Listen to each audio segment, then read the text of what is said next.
Ana, tudo bem com vocês? Saudades de todos. Vamos para mais uma aula.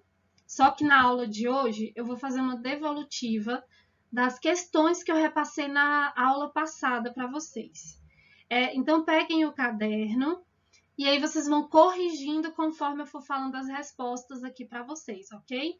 E aí no final da aula eu vou dar as orientações da atividade que vocês vão ter que fazer na aula de hoje, e que vai servir de base para a nossa próxima aula. Então, vamos lá? Na questão 1, eu pedi que vocês explicassem por que a Itália é considerado o berço do Renascimento. E a resposta é a seguinte: a Itália é considerada o berço do Renascimento cultural, pois foi em cidades como Gênova, Florença e Veneza que houve um grande desenvolvimento intelectual e artístico entre os séculos XV e XVI, sem contar também que essas duas cidades serviam como rotas comerciais. Então passavam muitas pessoas por ali. E aí essas três cidades serviram de base para esse desenvolvimento do renascimento cultural, porque as pessoas passavam, deixavam informações, sem contar também que a Itália é a região onde ficava o Império Romano, né? A capital do Império Romano, que é Roma. E aí isso meio que influenciou também. Próxima questão. Quais foram as principais causas do Renascimento? Vamos para a resposta? Encontra-se a retomada do comércio, iniciada ainda na Baixa Idade Média, o comércio de produtos orientais, o surgimento da classe burguesa, juntamente com avanços tecnológicos na navegação e cartografia. Então, com a crise ali do feudalismo, na Baixa Idade Média, a gente teve a retomada do comércio, o surgimento da burguesia, que foi uma nova classe social, que era a classe dos comerciantes, e aí também teve a retomada dos povos para as cidades, né, que é o renascimento comercial e urbano. E também o avanço tecnológico por conta da ciência. E aí tudo isso trouxe essa questão do renascimento, que é o resgate da cultura greco-romana. Questão 3. O Renascimento surgiu depois ou durante a Idade Média? Comente. A gente sabe que a história ela é feita de processos e que um acontecimento ele desencadeia em outro. Então, ainda durante a Idade Média, aconteceu todo esse movimento do Renascimento na Europa. E isso foi ali por volta do século XIII, com a crise do feudalismo, a gente vê que lentamente as coisas começaram a mudar na Europa. Então, o Renascimento surgiu durante a Idade Média ainda. Né? Foi durante a Idade Média, com a retomada das cidades, ressurgimento do comércio, burguesias e as viagens comerciais para outros países que tinham acesso à arte greco-romana. Então, tudo isso ainda foi no período da Idade Média.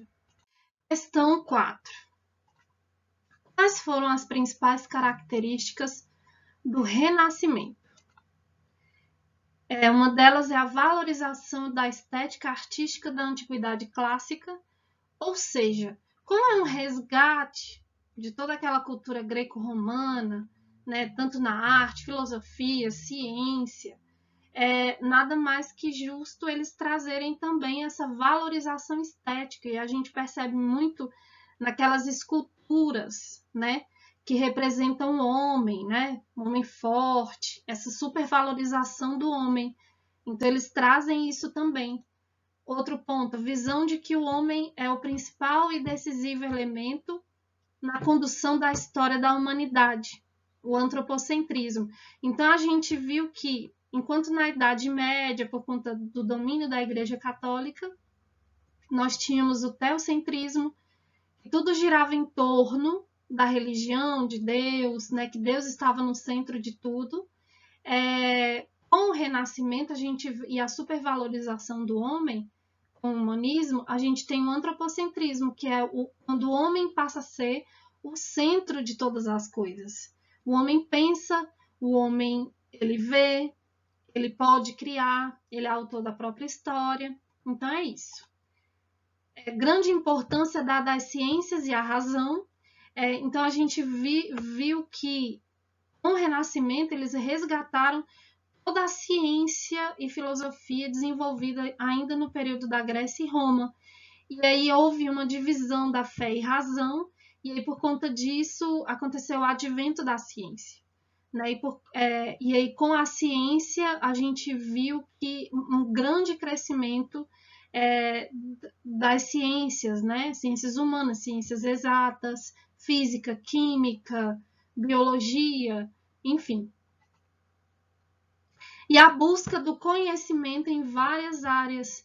E aí, assim, como o homem passa a fazer uso da razão, ele começa a desenvolver o conhecimento em diversas áreas. Tanto que hoje a gente tem a medicina, tem química, física, biologia, enfim, várias áreas. Questão 5. O Renascimento foi um tipo de revolução cultural? Bom, aqui é um pouco pessoal, mas já respondendo para vocês, sim, foi uma revolução cultural, sim. Por quê?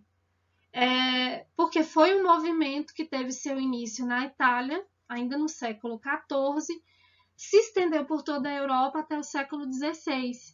E aí os artistas, escritores e pensadores renascentistas expressavam em suas obras os valores, ideais e nova visão de mundo, de uma sociedade que emergia da crise do período medieval. Por isso que é considerado como uma revolução, por conta disso. Por conta de uma sociedade que estava emergindo dessa crise, ela apresentava novas ideias e nova visão de mundo, obras e valores, certo? Essa enaltação do ser humano. Então a gente percebe que foi uma revolução cultural por conta disso, porque eles começaram a quebrar vários paradigmas que faziam parte da Idade Média, e aí trouxe esse resgate da valorização do ser humano. Então vamos para a próxima questão. Questão 6. Comente a respeito da importância do legado renascentista. O Renascimento trouxe várias ideias, a principal delas era que os gregos e romanos possuíam uma visão completa e humana da natureza. Ao contrário dos homens medievais, a razão e a natureza passaram a ser valorizadas. O homem renascentista, principalmente os cientistas, passaram a observar o universo e a natureza.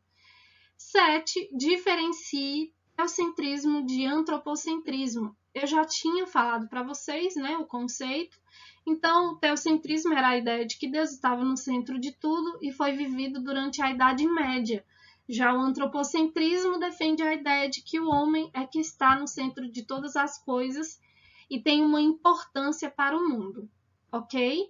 E aí agora eu vou orientá-los a respeito da atividade de hoje.